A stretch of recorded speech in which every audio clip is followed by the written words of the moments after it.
Halo semua, bagaimana kabar kalian? Langsung saja kita lanjutkan video alur cerita manhwa yang berjudul Tales Demon and God.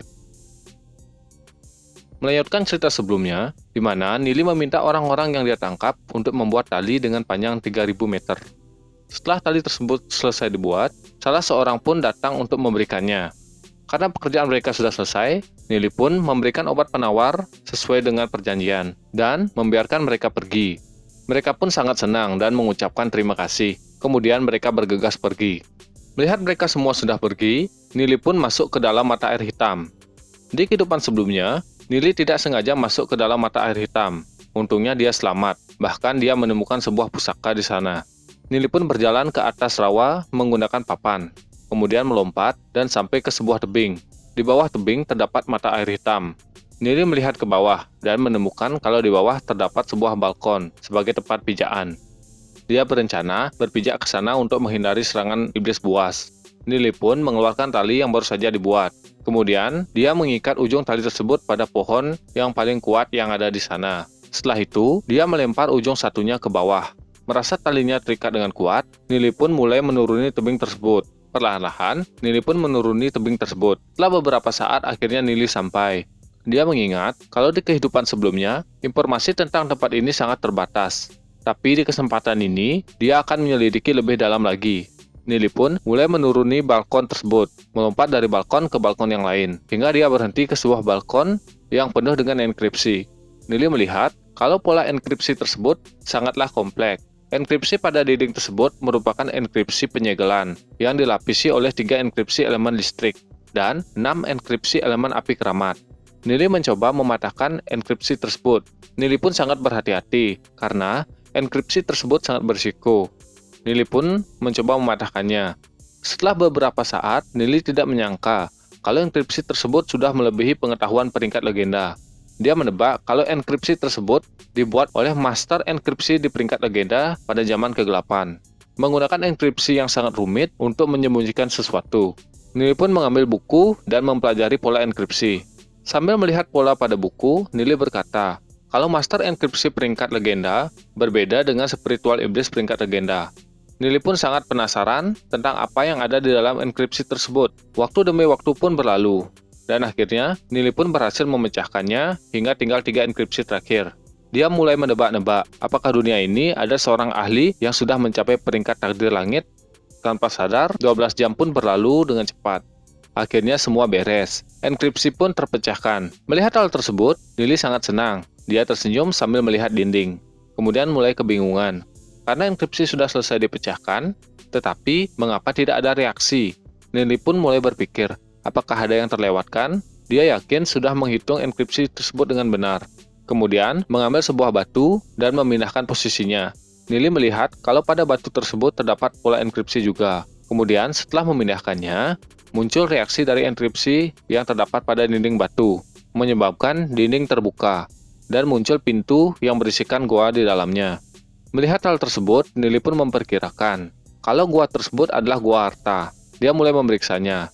Nili terkejut kalau di dalam gua tersebut juga terpasang enkripsi. Meskipun Nili sudah memecahkan enkripsi di pintu masuk, Nili tidak mencoba memecahkan enkripsi yang berada di dalam dinding gua. Nili pun terus menyusuri gua tersebut. Beberapa saat kemudian, Nili melihat cahaya dan mencoba mencari sumber cahaya tersebut. Makin dalam, cahaya tersebut makin terang. Akhirnya Nili sampai pada sumber cahaya tersebut. Terlihat sebuah ruangan yang besar. Di sekelilingnya berisi batu-batu yang bersinar. Dia pun melihat-lihat area tersebut, tapi tidak menemukan susunan enkripsi yang berbahaya. Juga tidak ada sesuatu yang berbahaya di sana. Nili pun lanjut memeriksa di sekitar dan menemukan sebuah enkripsi yang berisikan penghalang yang melindungi sumber mata air. Nili menebak kalau itu adalah sumber mata air hitam, dan pasti ada harta karun di dalamnya. Meskipun Nili bisa memecahkan enkripsi tersebut, tapi Nili tidak yakin bisa masuk ke dalam sumber mata air tersebut. Kemudian, Nili memeriksa area sekitar. Nili pun menemukan area lain dan mencoba memeriksanya. Setelah mengamati, Nili merasa kalau tidak ada yang berbahaya. Dia lanjut memeriksanya. Setelah memeriksa, dia menemukan kalau di sana ada 6 tulang yang usia kematiannya tidak diketahui. Bahkan tulang tersebut hampir terkikis. Mereka pasti seorang ahli hebat semasa hidupnya, karena tulang-tulang tersebut masih memancarkan energi dari mayatnya. Energi tersebut terasa seperti energi jiwa. Nili menyelidiki mayat tersebut. yang di dalamnya terdapat sirah berperingkat legenda. Berdasarkan enkripsi, semua senjata dan sirah adalah peringkat legenda.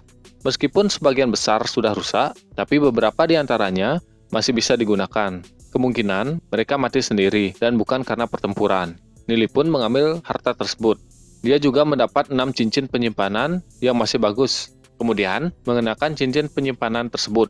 Dia merasakan kalau cincin tersebut benar-benar milik ahli peringkat legenda. Akan tetapi, benda di dalamnya sudah tidak dapat digunakan lagi. Nili mendapatkan kristal iblis yang sudah berubah, yang kemungkinan sudah berumur ribuan tahun.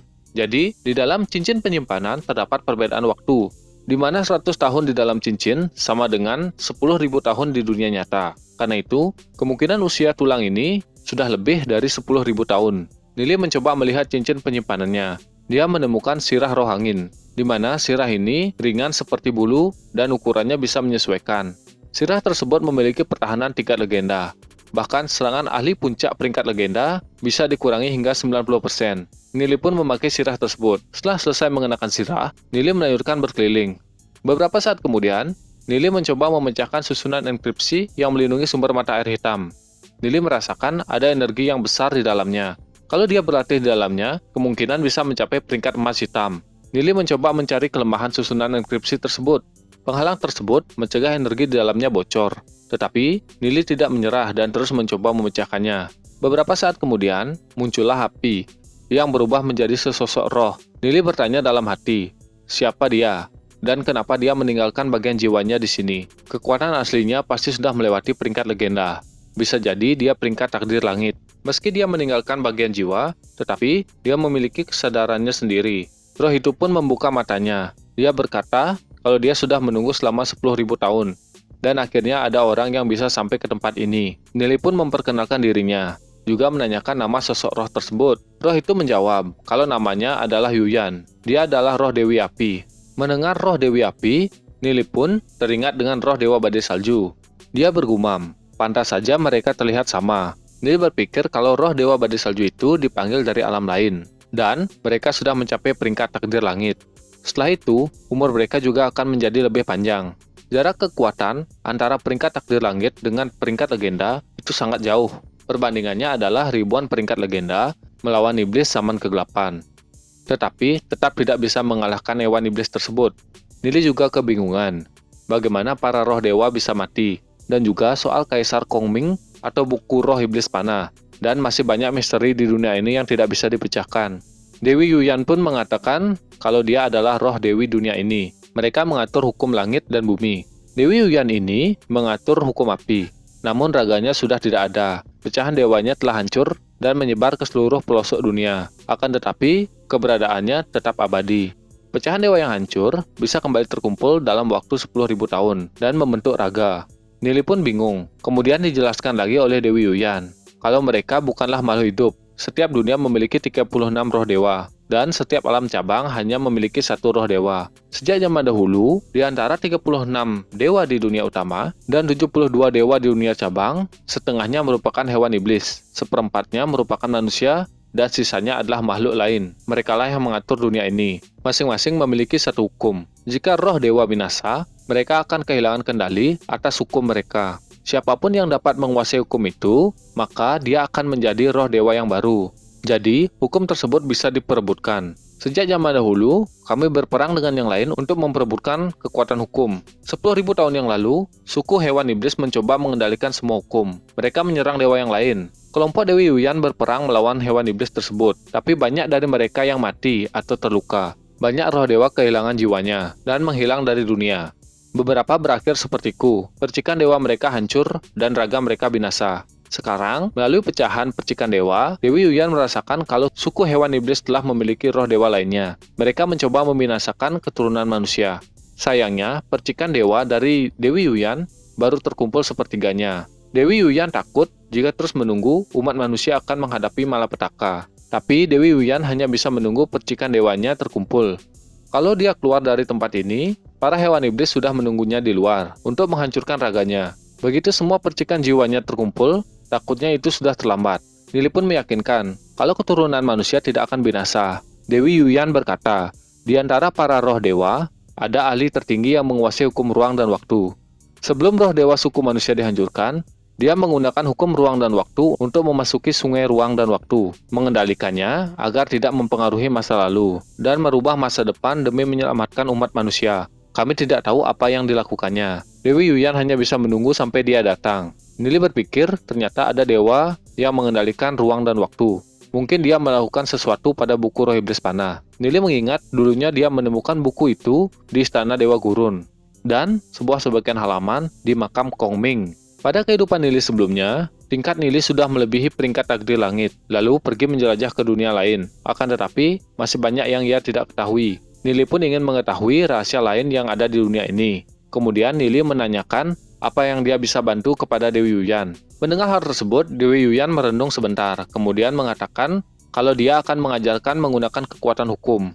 Nili pun terkejut dan bergumam, kalau kekuatan hukum hanya berguna hingga peringkat takdir langit. Nili yakin teknik Dewa Langitnya jauh lebih bagus. Dewi Yuyan pun mengatakan dia akan mengajarkan kekuatan hukum, tapi seberapa banyak pemahamannya tergantung pada Nili. Dari 27 roh dewa manusia, keenamnya sudah binasa. Jika Nili bisa memahami salah satunya, maka itulah yang cocok untuk Nili. Nili pun menanyakan hukum yang paling kuat. Dewi Yuyan menjawab, semakin kuat hukum itu, semakin sulit untuk dipahami. Setiap manusia hanya bisa melatih satu hukum, dan menyuruh Nili melatih hukum yang cocok untuknya, karena itu pilihan yang terbaik.